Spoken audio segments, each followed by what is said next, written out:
Learners, basic English grammar के एक नए सेशन के साथ मैं हूं professor Jameel Baig. Dear students, हमारा आज का जो सेशन है वो प्रोनाउन के बारे में है। इससे कबल हम प्रोनाउंस के ऊपर 2 सेशन कर चुके हैं। हमारा आज का ये तीसरा सेशन है। इसमें हमने प्रोनाउंस को पहले सेशन में डिस्कस किया था और फिर उसकी काइंड्स को डिस्कस किया था और फिर पहली इसकी जो काइंड थी पर्सनल प्रोनाउंस, उनको हमने डिस्कस किया था। लेकिन आज हम इसकी एक दूसरी काइंड है जिसको हम इंडेफिनिट प्रोनाउंस कहते हैं, हम उसको डिस्कस करेंगे। इंडेफिनिट प्रोनाउंस को अगर मैं डिफाइन करूं तो आपने ये वर्ड्स सुने होंगे, पढ़े होंगे और साल से ये अल्फाज आप लिख भी रहे हैं, लेकिन आप लोगों को इनको ग्रामेटिकल सेंस में पता नहीं है कि ये किस पार्ट ऑफ स्पीच से बिलोंग करते हैं। जैसे इस बॉक्स में जरा नजर डालिए तो यहाँ पे मैंने एक लफ्ज लिखा है समवन। समवन का माना होगा कोई, समबडी का माना भी होगा कोई या कोई शख्स। इस तरह एनीबडी कोई भी, एनीवन कोई भी, एवरीवन हर कोई, एवरीबॉडी हर कोई, नन या नोबॉडी या वन। ये जितने भी वर्ड्स हैं ये पर्सन्स के लिए इस्तेमाल होते हैं और जब कोई चीज पर्सन्स के लिए इस्तेमाल होती है या थिंग्स के लिए या प्लेस के लिए उसकी जगह इस्तेमाल होती है तो वो प्रोनाउंस कहलाते हैं। डियर स्टूडेंट्स, इससे पहले कि मैं आपको फर्दर इसकी डेफिनेशन जो है वो आपको अच्छी तरह एक्सप्लेन करूं, मैं आपको अब एक और बॉक्स दिखाता हूं। इसमें मैंने कुछ थिंग्स के लिए इस्तेमाल होने वाले प्रोनाउंस लिखे हैं, जैसे समथिंग, एनीथिंग, नथिंग, एवरीथिंग। ये बॉक्स में मौजूद जो प्रोनाउंस हैं ये इंडेफिनिट प्रोनाउंस हैं और ये पर्सन्स के लिए इस्तेमाल होते हैं। और ये जो प्रोनाउंस हैं बॉक्स के अंदर ये भी इंडेफिनिट प्रोनाउंस हैं, लेकिन ये थिंग्स के लिए इस्तेमाल होते हैं। तो आइए अब हम देखते हैं कि ये इंडेफिनिट प्रोनाउंस जो हैं ये क्यों कर इंडेफिनिट प्रोनाउन कहलाते हैं। सबसे पहले इसकी डेफिनेशन पे जरा गौर कीजिए और ये वर्ड पे गौर कीजिए। इंडेफिनिट, इंडेफिनिट जो लफ्ज है वो डेफिनेट का उल्टा है। डेफिनेट का मतलब होता है पक्की बात, श्योर, क्लियर कट, और इनडेफिनेट का मतलब होगा जाहिर बात है कि इसके अपोजिट यानी नॉट श्योर। जब हम किसी चीज का पूरी तरह यकीन नहीं होता कि कौन है, क्या चीज है, यानी उस वक्त जो है हम इसको हम कहते हैं कि ये बात इंडेफिनिट है या ये शख्स जो है उसके बारे में कोई डेफिनेट बात नहीं। यानी हम ये कह सकते हैं कि इंडेफिनिट का मतलब क्या हो गया, नॉट श्योर, नॉट क्लियर। अब यहाँ पे जरा कुछ डेफिनेशन पे जरा गौर करेंगे तो these pronouns do not refer to any specific or particular person, place or thing। यहाँ पे जरा गौर करें, स्पेसिफिक और मैंने लिखा या पार्टिकुलर, एक ही मतलब होता है। स्पेसिफिक और पार्टिकुलर किसी शख्स या जगह या चीज का हवाला ना दें, बल्कि इन जनरल बात करें। बल्कि क्या करें, इन जनरल बात करें, जनरलाइज बात करें, जनरलाइज करके बात करें। जैसे देखें, they do not point out anything और पर्सन इन पर्टिकुलर, यानी खास तौर पर वो किसी शख्स या जगह या चीज की तरफ इशारा नहीं करते। ऐसे प्रोनाउंस जो हैं वो क्या कहलाते हैं, इंडेफिनिट प्रोनाउंस कहलाते हैं। जैसे बेटे हमने डियर स्टूडेंट्स पर्सनल प्रोनाउंस को पढ़ा था, उसमें ही था, ही का माना वो होता है जो कि मेल के लिए इस्तेमाल होता है। इस तरह शी था, शी जो फीमेल के लिए इस्तेमाल होता है। इस तरह दे था, ये दोनों के लिए इस्तेमाल होता है। इस तरह आई है, वी है, यू है। These are the personal pronouns. ये भी नाउन्स की जगह इस्तेमाल होते हैं, पर्सनल प्रोनाउंस भी। लेकिन ये इंडेफिनिट प्रोनाउंस होते हैं ये भी नाउन्स की जगह ही इस्तेमाल होते हैं, लेकिन ये पार्टिकुलरली किसी शख्स को पॉइंट आउट या चीज को पार्टिकुलरली पॉइंट आउट नहीं करते, यानी जनरलाइज सेंस में बात करते हैं। जैसे यहाँ पे एक एग्जांपल देखें, मैंने लिखा है कि somebody is knocking at the door. अगर मैं इसकी जगह ही लगा लेता, he is knocking at the door, तो फिर तो बात होगी थी श्योर, डेफिनेट। तो ये जो है इस सूरत में ये जो समबॉडी है हम यूज करेंगे तो ये क्या बन जाएगा, ये इंडेफिनिट बन जाएगा, क्योंकि ही की सूरत में तो क्लियर हो जाएगा कि he is knocking at the door. और अगर हम कहते हैं कि she is knocking at the door तो ये सूरत में भी बात क्लियर हो जाएगी। जैसे you are knocking at the door, इसमें बात शख्स जो है दस्तक देने वाला शख्स क्लियर हो जाएगा। तो जब क्लियर ना हो, जब डेफिनेट बात ना हो, तो उस वक्त ये इंडेफिनिट प्रोनाउन इस्तेमाल होता है। अब यहाँ पे वर्ब से पहले सब्जेक्ट है और सब्जेक्ट दो ही चीजें हो सकती हैं, या तो वो नाउन हो सकता है और या वो प्रोनाउन हो सकता है, इसके अलावा वो तीसरी चीज तो हो नहीं सकता सब्जेक्ट। तो अब ये नाउन तो है नहीं, तो इसका मतलब ये हुआ कि ये प्रोनाउन, तो ये कोई भी हो सकता है। Somebody is knocking at the door, कोई दरवाजे पे दस्तक दे रहा है। अब कोई दरवाजे पे दस्तक दे रहा है तो हमें नहीं पता कि कौन है, डेफिनेटली हमें नहीं पता। इसी तरह अगर आपका फोन बजता है, आपको वो कॉल करता है, तो हम कहेंगे someone is calling you, someone is calling you. अब यहाँ पे क्लियर नहीं है कि कौन आपको कॉल कर रहा है।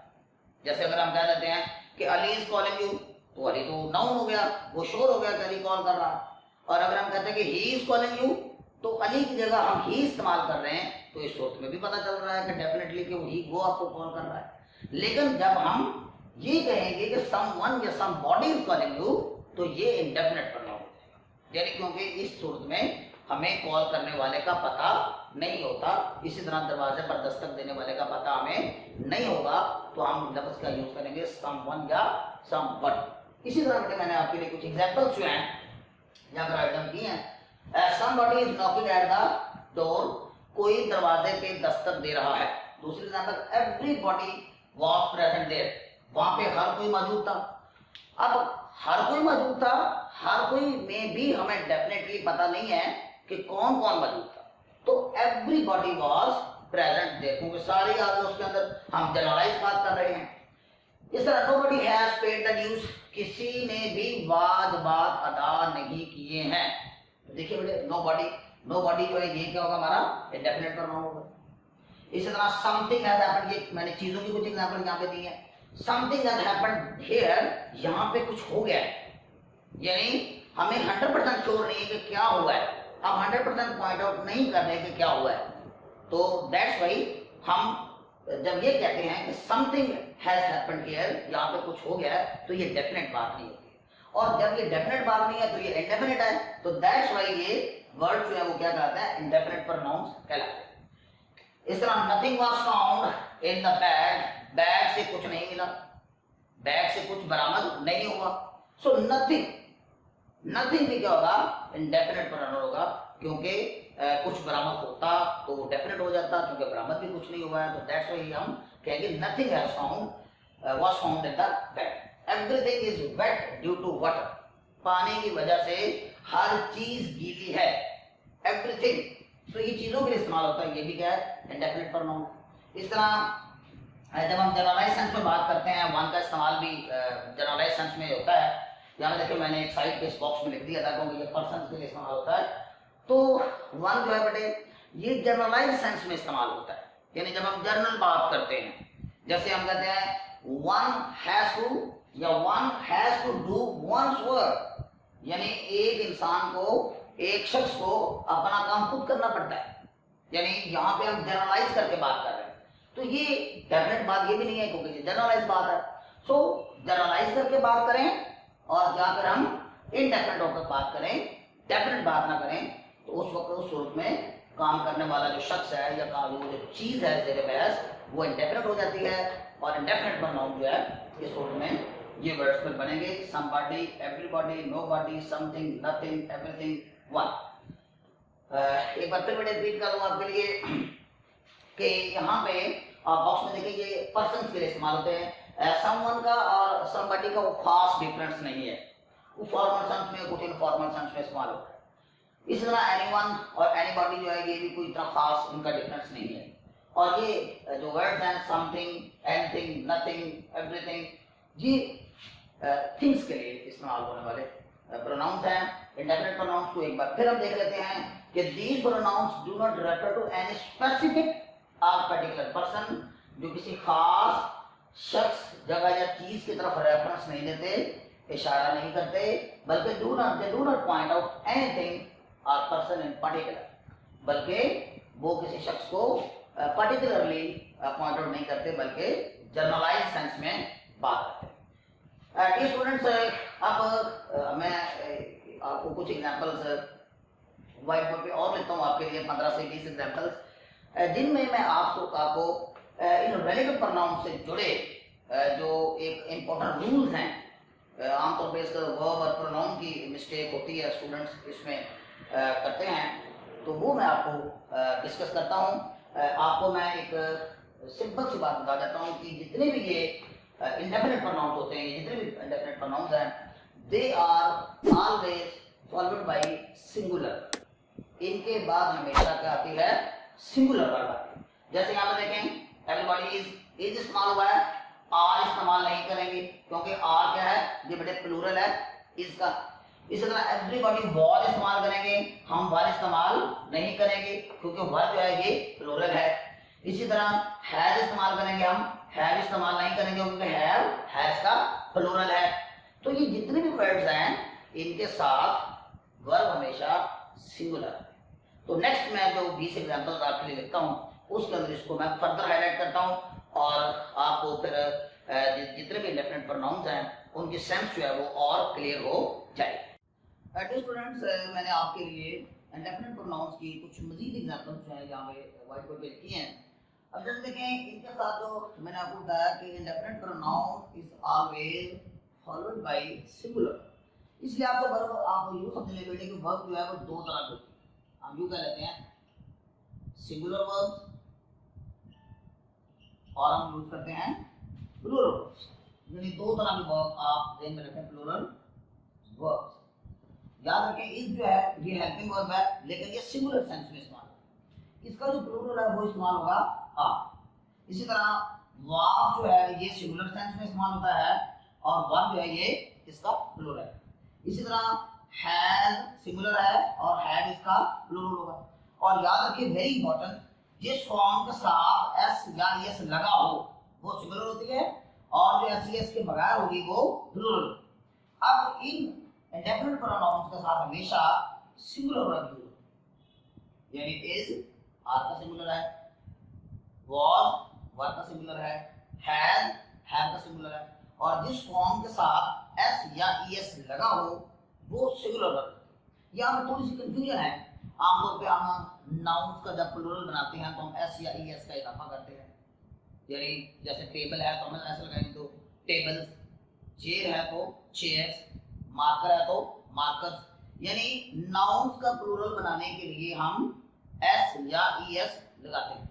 लेकिन वर्ब के हवाले से याद रखें, वर्ब के हवाले से जब हम किसी वर्ब के साथ एस या एस लगाएंगे तो ये सिंगुलर होगा, ये सिंगुलर वर्ब होती है। यानी नाउन और वर्ब का एस या एस लगाने से जो हिसाब है वो एक दूसरे से डिफरेंट है। अब जितने भी मैंने यहाँ पे एग्जांपल्स बेटे लिखे हैं वो इसीलिए लिखे हैं ताकि आपको इसके इंपॉर्टेंट रूल्स की इसकी प्रैक्टिस हो जाए कि indefinite pronoun is always followed by singular. या तो कुछ एग्जांपल देखिएगा, नॉन वाज और वर, ये दो ऑप्शन है। सॉरी, ये पहले एग्जांपल नोबडी वाज या वर। अब यहाँ पे देखें, नोबडी वाज वाज भी लगाया हुआ है और वर भी लगाया है। तो इनसे जो जुड़ा एक लिंक ग्रामर का रूल है वो ये है कि इंडेफिनिट प्रोनाउन के बाद वर्ब क्या आएगी? सिंगुलर है। सो नोबडी वाज आएगा, वर्ब का होगा ये इनकरेक्ट होगा। इस तरह none was present at the party, कोई भी पार्टी में मौजूद नहीं था। तो एक तो जो नन है ये इंडेफिनिट प्रोनाउन है क्योंकि वी आर नॉट श्योर, हमें डेफिनेटली पता नहीं है कि किसी किसी मौजूद होना चाहिए था और वो मौजूद नहीं है। सो नन जो है ये बनेगा एक डिस्ट्रीब्यूटिव प्रोनाउन है, इसके ऊपर एक बार फिर आएगी ये वाज आएगा सिंगुलर सेंस में। नथिंग इज या आर इम्पॉसिबल, कोई भी चीज नामुमकिन नहीं है।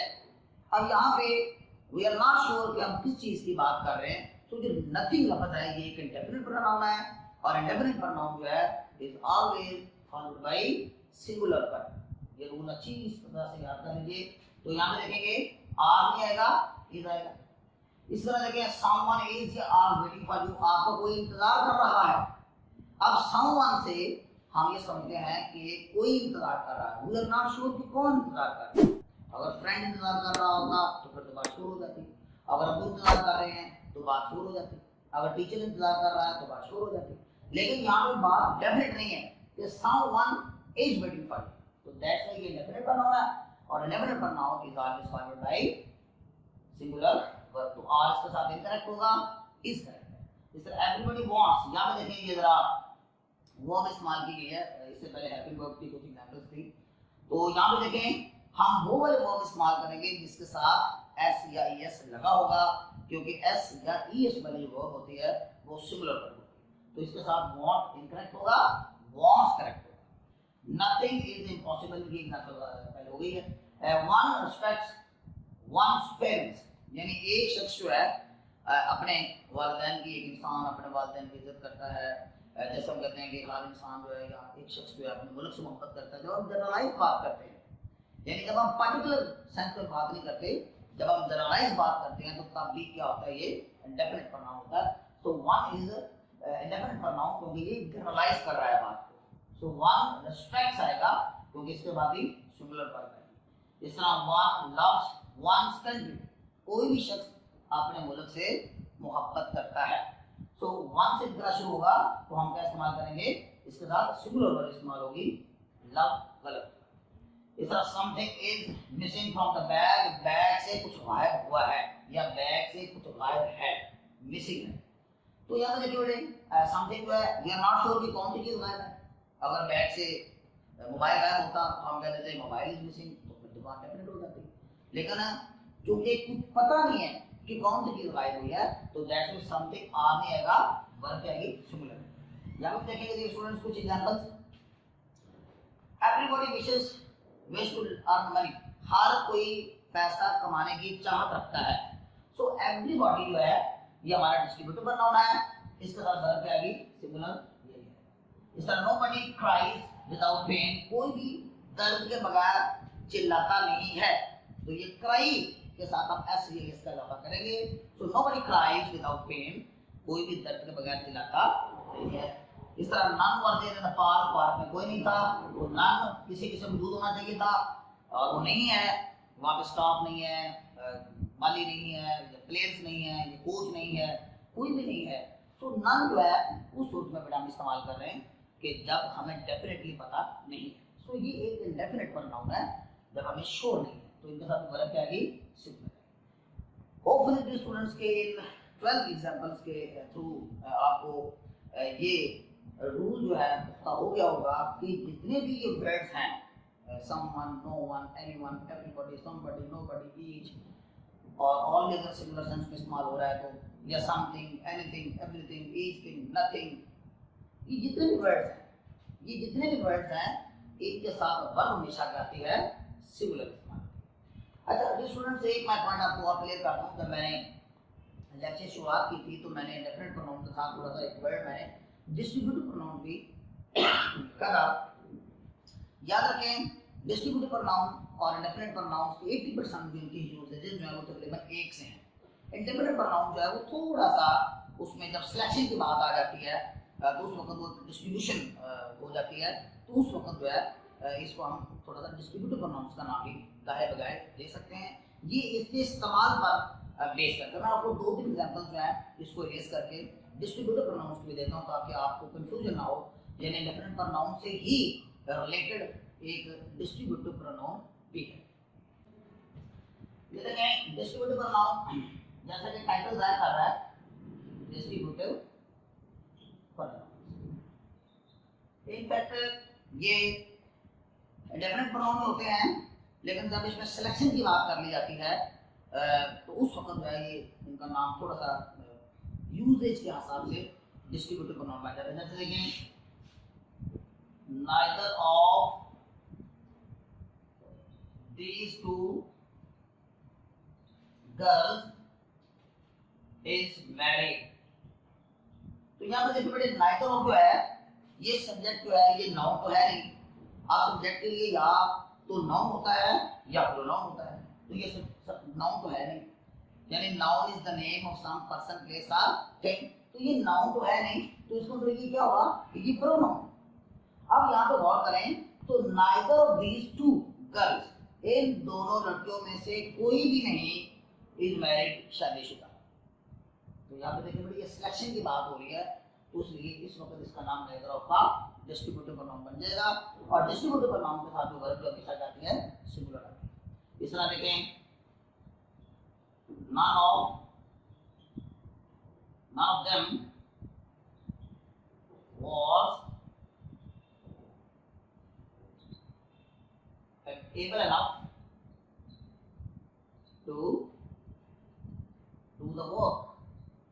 उनमें से कोई भी इस काबिल नहीं था, इतना काबिल नहीं था कि वो ये काम कर सके। तो यहाँ पर देखें नन ऑफ जो है, ये भी सिलेक्शन की बात हो रही है। तो नन ऑफ जो है इस सूरत में डिस्ट्रीब्यूटिव प्रोनाउन है, क्योंकि नन ऑफ देम हम यूज करेंगे उनमें से कोई भी नहीं। इस सूरत में इंडेफिनिट प्रोनाउन जो है वो थोड़ा सा अपने फंक्शन जो है वो डिस्ट्रीब्यूटिव प्रोनाउंस के सेंस में ले लेता है। इस तरह देखें either of these two chairs is comfortable, इन दोनों कुर्सियों में से हर एक कुर्सी कंफर्टेबल है, यानी ये वाली भी कंफर्टेबल है, ये वाली भी कंफर्टेबल है। तो दोनों के लिए हम सिलेक्शन की बात कर रहे हैं, थोड़ा सा तकसीम कर दिया है। So either of these two chair is comfortable. इस तरह एनीवन ऑफ